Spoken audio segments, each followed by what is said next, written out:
The Child's Return, one of the great story of Rabindranath Tagore. The Child's Return.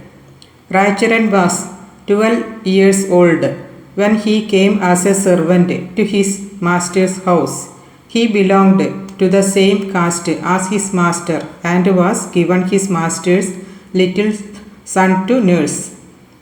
As time went on, the boy left Raicharan's arms to go to school. From school, he went on to college, and after college, he entered the judicial service.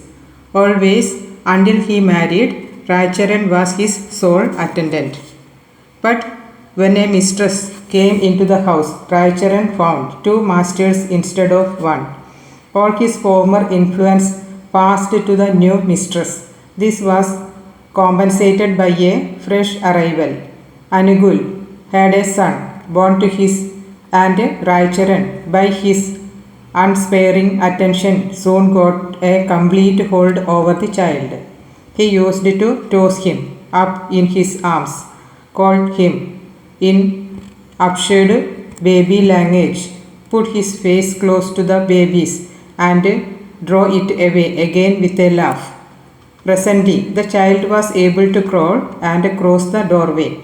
When Raicharan went to catch him, he would scream with mischievous laughter and make for safety.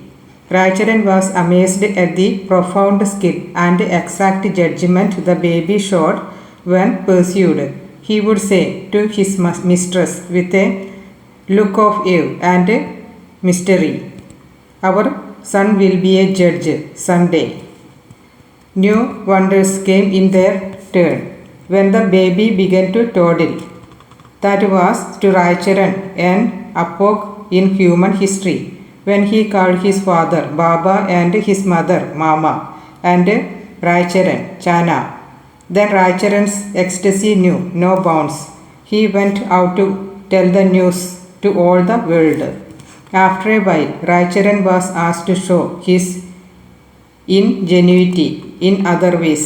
He had, for instance, to play the part of a horse, holding the reins between his teeth and prancing with his feet. He had also to whistle with his little charge, and if he could not, by a whistler's trick, fall on his back, defeated at the end, a great outcry was certain.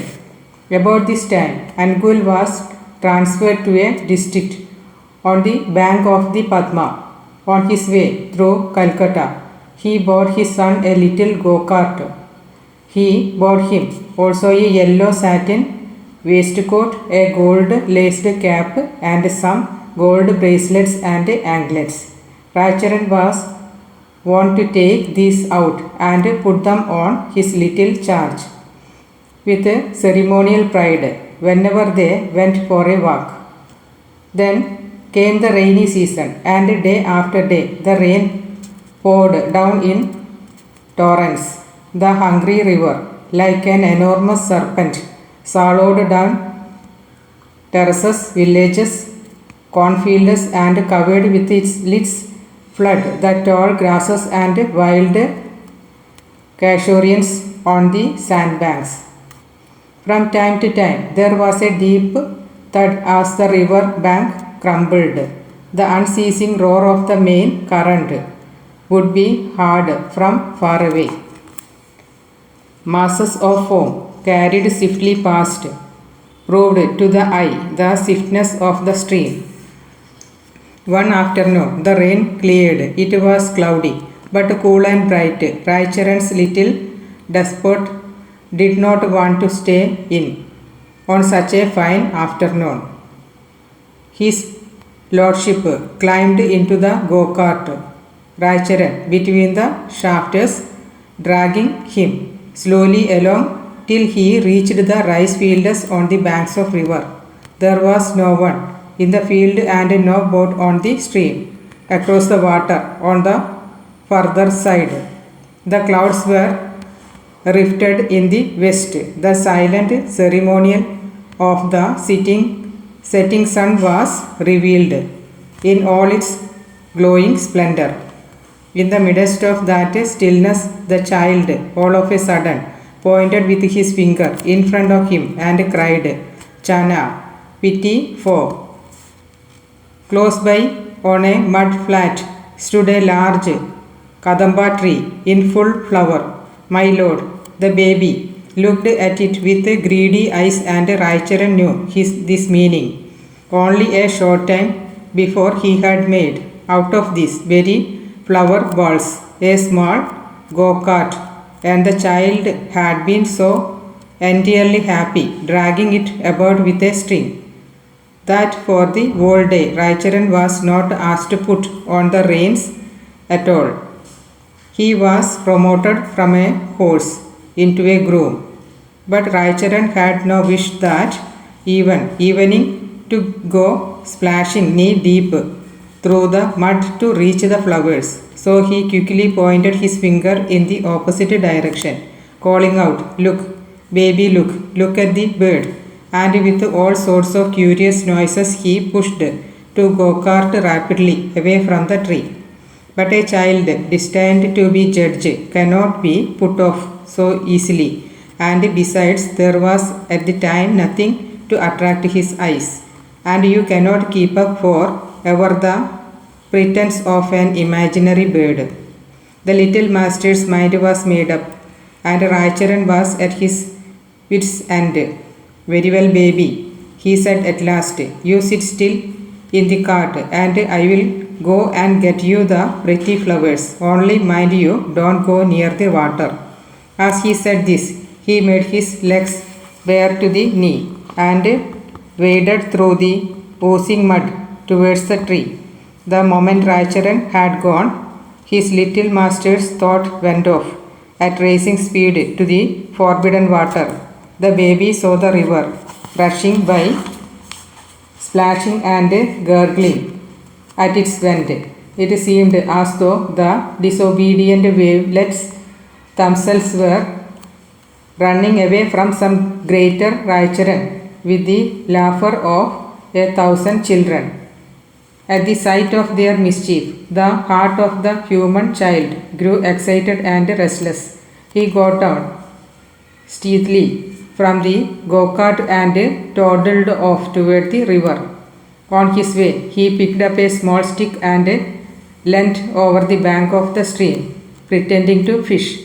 The mischievous fairies of water, with their mischievous voices, seemed invited him into their playhouse. Raicharan had plucked a handful of flowers from the tree and was carrying them back in the end of his cloth, with his face wreathed in smiles. But when he reached the go-kart, there was no one there. He looked on all sides and there was no one there. He looked back at the cart and there was no one there. In that first terrible moment, his blood froze within him. Before his eyes, the whole universe swam round like a dark mist. From the depth of his broken heart, he gave one piercing cry, "Master, master, little master." But no voice answered, "Chana." No child laughed mischievously back. No scream of baby delight welcomed his return. Only the river ran on with its splashing, gargling noise as before, as though it knew nothing at all and had no time to attend to such a tiny human event as the death of a child. As the evening passed by, Raicharan's mistress became very anxious. She sent men out on all sides to search. They went with a lantern in their hand and reached at last the bank of Padma. There they found Raicharan rushing up and down the fields like a stormy wind, shouting the cry of despair, "Master, master, little master." When they got Raicharan home at last, he fell prostrate at the feet of his mistress. They shook him and questioned him and asked him repeatedly where he had left the child, but all he could say was that he knew nothing, though everyone held the opinion that Padma had swallowed the child. There was a lurking doubt left in the mind, for a band of gypsies had been noticing outside the village that afternoon, and some suspicion rested on them.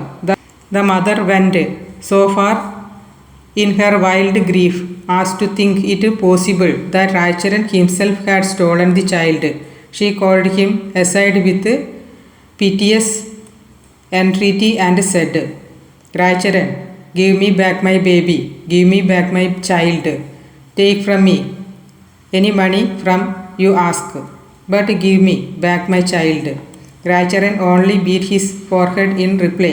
His mistress ordered him out of the house. Anugul tried to reason his wife out of this wholly unjust suspicion. Why on earth, he said, should he commit such a crime as that? The mother only replied, the baby had gold ornaments on his body.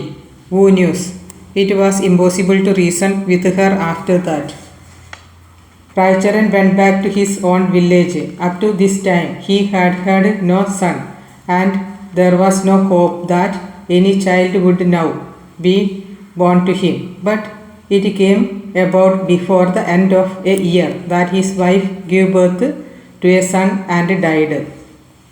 An overwhelming resentment at first grew up in Raicharan's heart at the sight of this new baby.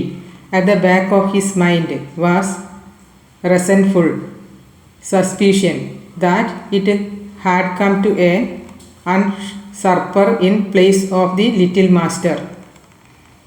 He also thought it would be a grave offense to be happy with a son of his own after that had happened to his master's little child. Indeed, if it had not been for a widowed sister who mothered the new baby, it would not have lived long. But a change gradually came over Raicharan's mind. A wonderful thing happened. This new baby in turn began to crawl about across the doorway with mischievous in its face. It also showed an amusing cleverness in making its those of the little master. On some day, when Raicharan listened to its crying, his heart suddenly began tumbling wildly against his ribs, and it seemed to him that his former little master was crying somewhere in the unknown land of death because he had lost his Channa. Filna, for that was the name Raicharan's sister gave the new baby, soon began to talk. It learned to say Baba and Mama with a baby assent. Then Raicharan heard those familiar sound of mystery. Suddenly became clear. The little master would not cast off the spell of his Chana, and therefore he had been reborn in his own house. The three arguments in favor of this were the Raicharan together beyond dispute. The new baby was born soon after his little master's death. His wife could never have accumulated such merit as to give birth to a son in middle age. The new baby walked with a toddle and called out Baba and Mama. There was no sign lacking which marked out the future judge. The suddenly Raicharan remembered that terrible accusation of the mother. Oh, he said to himself with amazement. The mother's heart was right. She knew I had stolen her child. When once he had come to his conclusion, he was filled with remorse for his past neglect. He now gave himself over, body and soul, to the new baby and became its devoted attendant.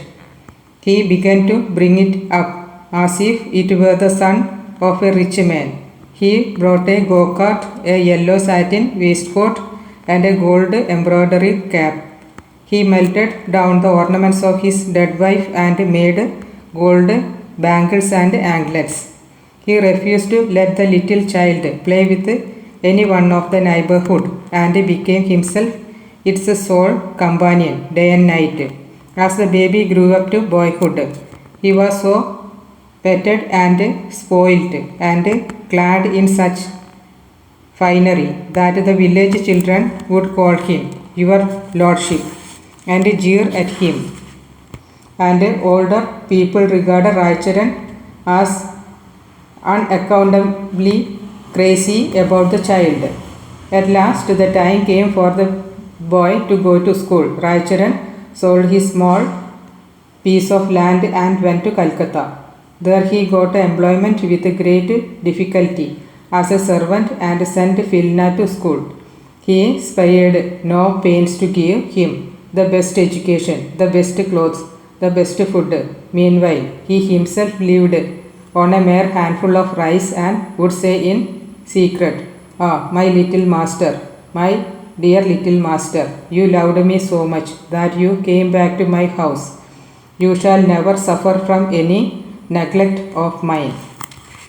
12 years passed away in this manner. The boy was able to read and write well. He was bright and healthy and good looking. He paid a great deal of attention to his personal appearance and was specially careful in parting his hair. He was inclined to extravagance and finery and spent money freely. He could never quite look on Raicharan as a father because, though fatherly in affection, he had the manner of a servant. A further fault was this, that Raicharan kept secret from everyone that he himself was the father of the child. The students of the hostel, where Filna was a boarder, were greatly amused by Raicharan's country manner. And I have to confess that behind his father's back, Filna joined to their fun. But in the bottom of their hearts, all the students loved the innocent and tender-hearted old man, and Filna was very fond of him also. But as I have said before, he loved him with a kind of condescension. Raicharan grew older and older, and his employer was continually finding fault with him for his incompetent work.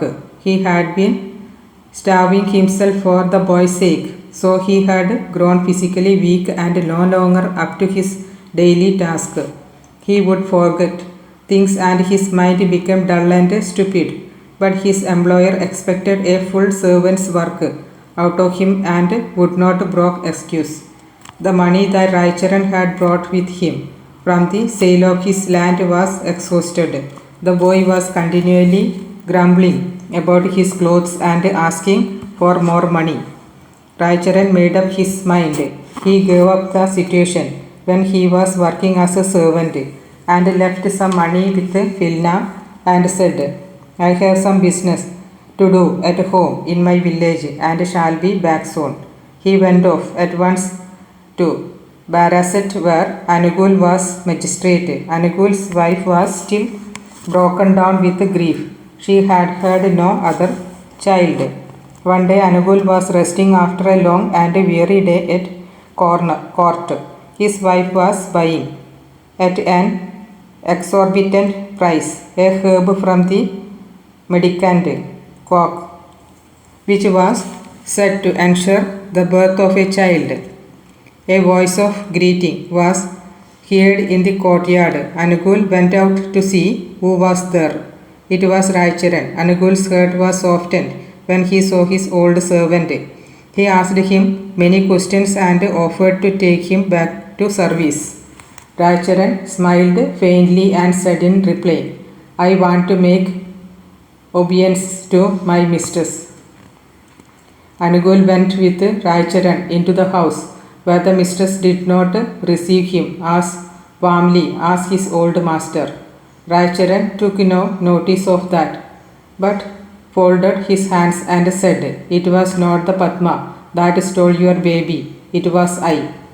Anugul exclaimed, "Great God! Oh, what? Where is he?" Raicharan replied, "He is with me. I will bring him the day after tomorrow." It was Sunday. There was no magistrate's court sitting. Both husband and wife were looking expectantly along the road. waiting from early morning for Raicharan's appearance. At 10 o'clock, he came, leading Filna by the hand. Anugul's wife, without a question, took the boy into her lap and was wild with excitement, sometimes laughing, sometimes weeping, touching him, kissing his hair and his forehead, and gazing into his face with hungry, eager eyes. The boy was very good looking and dressed like a gentleman's son.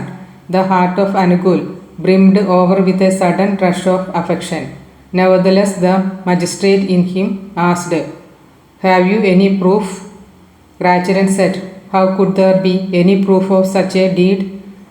God alone knows that I stole your boy and no one else in the world." When Anugul saw how eagerly his wife was clinging to the boy, he realized the futility of asking for proofs. It would be wiser to believe. And then, where could an old man like Raicharan get such a boy from? And why should his faithful servant deceive him for nothing? But he added severely, "Raicharan, you must not stay here." "Where shall I go, master?" said Raicharan in a choking voice, folding his hands. "I am old. Who will take in an old man as a servant?" The mistress said, "Let him stay. My child will be pleased. I forgive him." But Anugul's magisterial conscience would not allow him. "No," he said, "he cannot be forgiven for what he has done." Raicharan bowed to the ground and clasped Anugul's feet. "Master," he cried, "let me stay. It was not I who did it. It was God." Anugul's conscience was more shocked than ever when Raicharan tried to put the blame on God's shoulders. "No," he said, "I could not allow it. I cannot trust you anymore. You have done an act of treachery." Raicharan rose to his feet and said, "It was not I who did it." "Who was it then?" asked Anugul. Raicharan replied, "It was my faith." But no educated man could take this for an excuse. Anugul remained obdurate. When Filna saw that he was the wealthy magistrate's son and not Raicharan's, he was angry at first, thinking that he had been cheated all this time of his birthright.